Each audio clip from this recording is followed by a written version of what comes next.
Olá, pessoal! Hoje vamos começar mais uma aula de história do sexto ano e hoje vamos falar um pouquinho sobre a formação das cidades-estados gregas, em especial Atenas. Mas para começar, como nós vimos anteriormente, a cidade-estado grega ela vai surgir aí a partir do Oikos, onde a produção era voltada para a subsistência e tudo aquilo que sobrava era acumulado pelo chefe. Mas aí, com o passar do tempo, o chefe do maior e mais rico Oikos ganhou poder, tornou-se rei e passou a governar auxiliado por uma assembleia de guerreiros saído de outros grupos familiares. Então, essa assembleia, que era formada por guerreiros com igual poder de decisão, acabou dando origem à cidade-estado grega. E entre as cidades-estados gregas, nós podemos citar Atenas, que é considerada aí como o berço da democracia. Nesse estudo, aprenderemos sobre a organização política e social de Atenas, como funcionava a democracia ateniense e quem podia participar das decisões e como eram feitas essas assembleias públicas. Então, vamos lá. Olha só, as principais cidades-estados gregas eram Atenas e Esparta. Atenas, ela foi fundada pelos jônios por volta ali do século X a.C., numa colina que ficava ali a poucos quilômetros do mar. A região tinha bons portos naturais e o que fez com que os atenienses eles praticassem a pesca, a navegação e também o comércio marítimo. Inicialmente tinha um rei, mas o poder de fato estava nas mãos da aristocracia ateniense, que eram os eupátridas, eram considerados ali os bem-nascidos. Somente eles ocupavam os cargos públicos e isso causava muita insatisfação nos artesãos, nos comerciantes, nos soldados, que passaram a exigir participação na vida política da cidade, enquanto os pequenos proprietários eles queriam o fim da escravidão por dívidas. Então aqui vocês estão vendo uma imagem aqui de Atenas, né? É uma acrópole ateniense da antiguidade. Então vocês observam como era muito bonito e organizado. Mas falando um pouquinho sobre a reforma de Solon, em 394 a.C., o legislador Solon ele promoveu uma reforma para contornar a situação. Então, o que ele fez? Primeiro, ele queria acabar com a escravidão por dívidas, né, entre os cidadãos atenienses. Ele queria também estabelecer ali que os cidadãos eles estavam divididos em 4 categorias e isso ia levar em conta o grau de riqueza agrícola, estabelecendo que só os mais ricos podiam ocupar cargos importantes no governo. Então, quem não era rico, quem não tinha poder, quem não tinha riqueza, infelizmente ficava de fora. Outro ponto também é que os privilégios que antes cabiam aos bem-nascidos passaram a ser reservados aos mais ricos e o critério de riqueza substituiu o critério de nascimento.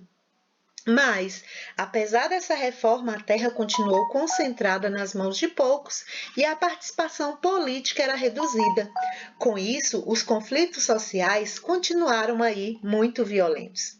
Mas falando um pouquinho sobre a democracia ateniense, a partir de 508 a.C., nós vamos observar que o político Clístenes ele promoveu uma série de reformas populares que iria trazer aí a participação dos cidadãos, né, no governo da cidade.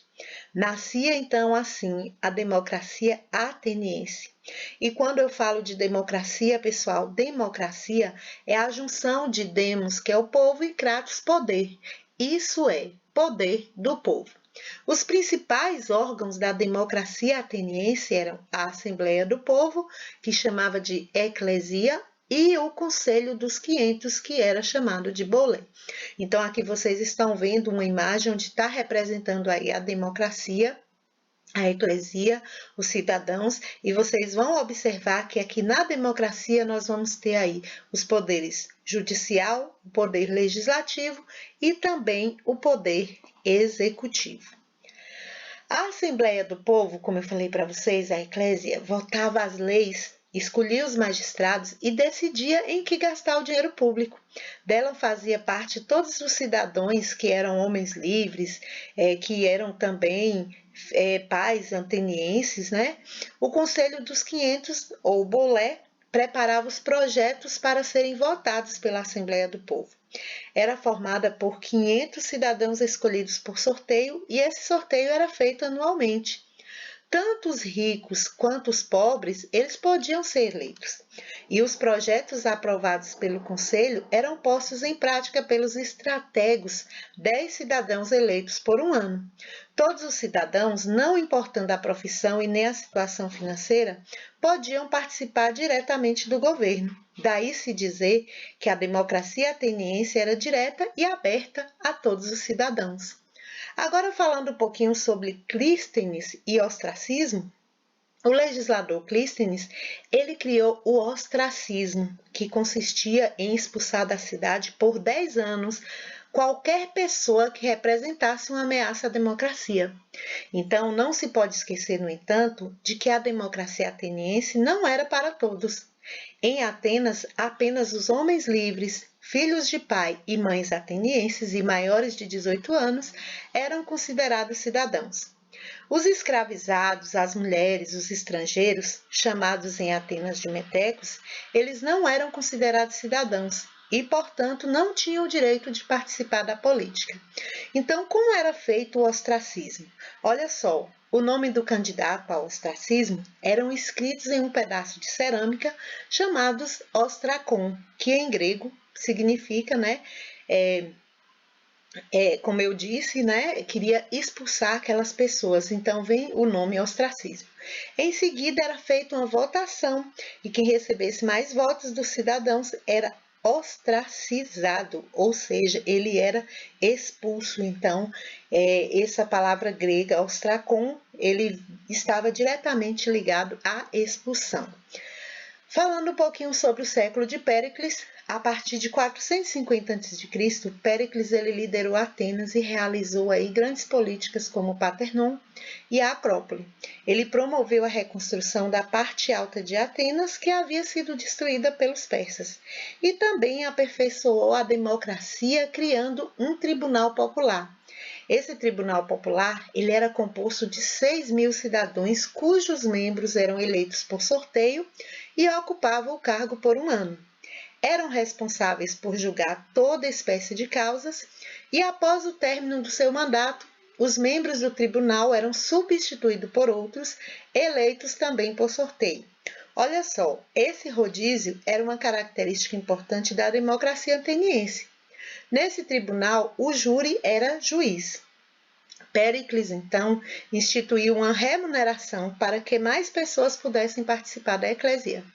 Isso permitia aos mais pobres deixarem suas ocupações por um tempo, justamente para participar da política.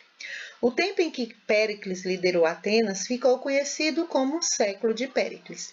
Agora, falando um pouquinho sobre os escravos, as mulheres e os estrangeiros, apesar do fim da escravidão por dívidas, o número de escravizados em Atenas continuou muito grande, pois os atenienses eles passaram a comprar cativos, de outros lugares, como por exemplo do Egito.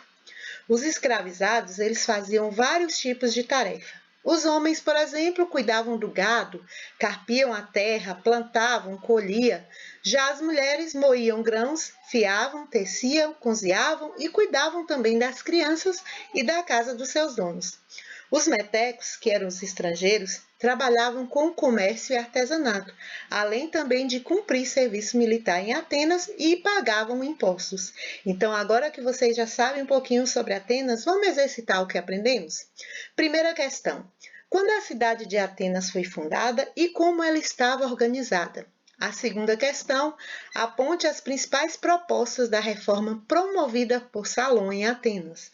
Terceiro, sobre a democracia ateniense, responda: letra A, como surgiu?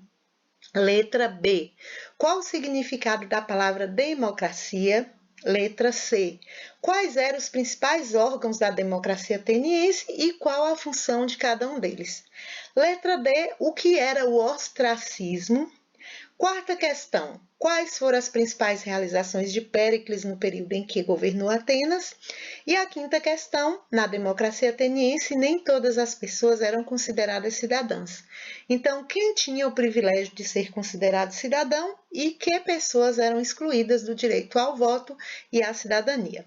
Já a sexta questão, vocês vão ler com muita atenção esse texto e depois que vocês lerem o texto, vocês vão responder as questões. Então, o texto diz assim: de todos os legados culturais deixados pelos gregos antigos, os três que tiveram maior importância na vida ocidental moderna são o atletismo, a democracia e o drama. Nos dias de hoje, poucos indivíduos estudam grego antigo e, no entanto, a maioria já assistiu, pelo menos na televisão, a um evento atlético ou a políticos empenhados em debate democrático ou a ensinação de uma peça teatral. Então, a letra A diz assim: o que é um legado? Pesquise em um dicionário e responda, tá? A letra B. Segundo o texto, quais legados dos antigos gregos tiveram impacto mais evidente na vida moderna? E a letra C. Comparando nossa realidade com a dos gregos antigos, nós podemos dizer que nós praticamos o atletismo, a democracia e o drama da mesma forma que os antigos gregos? Pois bem, então escreva um pequeno texto justificando a sua resposta. E qualquer dúvida, qualquer dificuldade, é só chamar. Abraço!